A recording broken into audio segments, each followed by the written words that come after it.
Okay, in the previous problem, we launched an object from a height L at a speed v naught at an angle theta above the horizontal. So we launched it that way. Obviously, the object traveled like that, came down, and we found its speed. And we found its speed at the bottom, right? So it hits the bottom. If it's launched upwards at an angle theta with respect to the horizontal, we found that the speed with which it hits the bottom looks like that.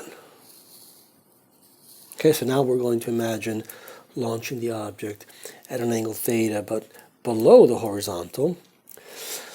So what does this look like?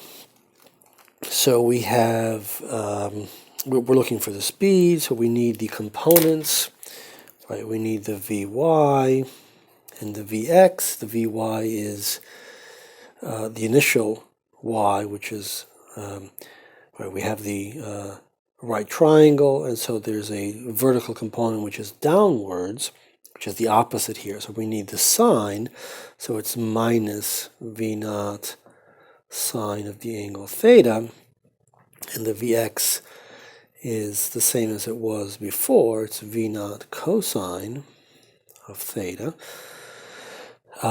Sorry, that's the initial, but we have minus gt.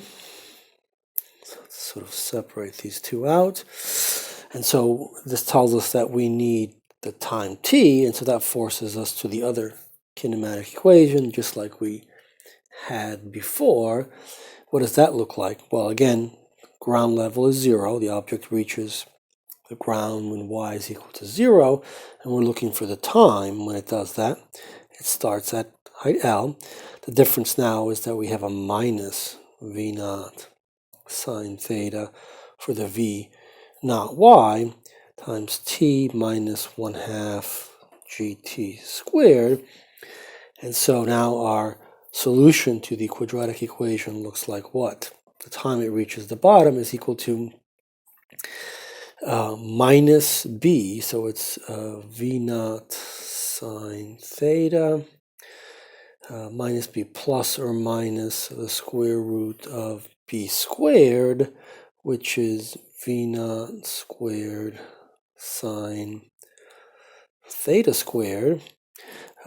B squared minus 4ac, so minus 4 times the a term is this, minus g over 2, and the c term is L, so that becomes positive, and we have to divide all of that by 2a, which is minus g, as it was before. So this looks like what? So t is equal to minus v naught sine of theta over g plus or minus a square root of v naught squared sine squared theta plus 2gl over g. Right, because again, the minus sign here just flips the plus to a minus and the minus to a plus, so we still have a choice there, plus or minus. And because this is negative and we want a positive time, it's straightforward to recognize that this must be minus v naught sine theta over g plus the square root of v naught squared sine squared theta plus 2gl over g. So that's our time.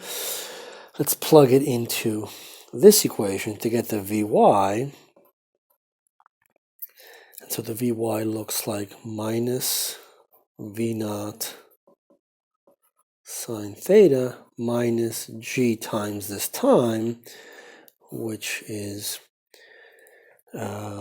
minus v naught sine theta over g plus the square root of v naught squared sine squared theta plus 2gl over g, which gives us what? So the g's cancel. This G cancel and this G cancel because of this G. This gives us minus V naught sine theta. Here we have a plus V naught sine theta, right? Because we have a minus times a minus, that's a positive, and the G cancels. So this term cancels with that one, and we just end up with this one, but with a minus sign. So we get a minus square root of V naught squared sine squared theta plus 2GL. And therefore our speed with which the object hits ground is equal to Vy squared plus Vx squared square root. So it involves squaring this. So that is V naught squared sine squared theta plus 2GL plus the Vx squared, which is this, plus V naught squared cosine squared of theta square root.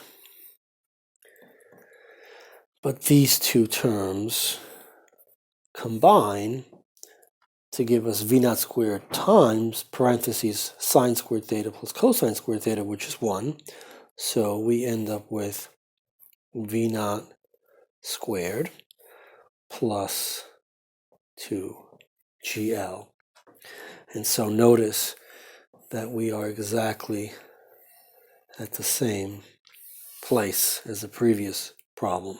In other words, it didn't matter that we launched it below the horizontal at some angle. The important thing that matters is the magnitude of the velocity, not the direction.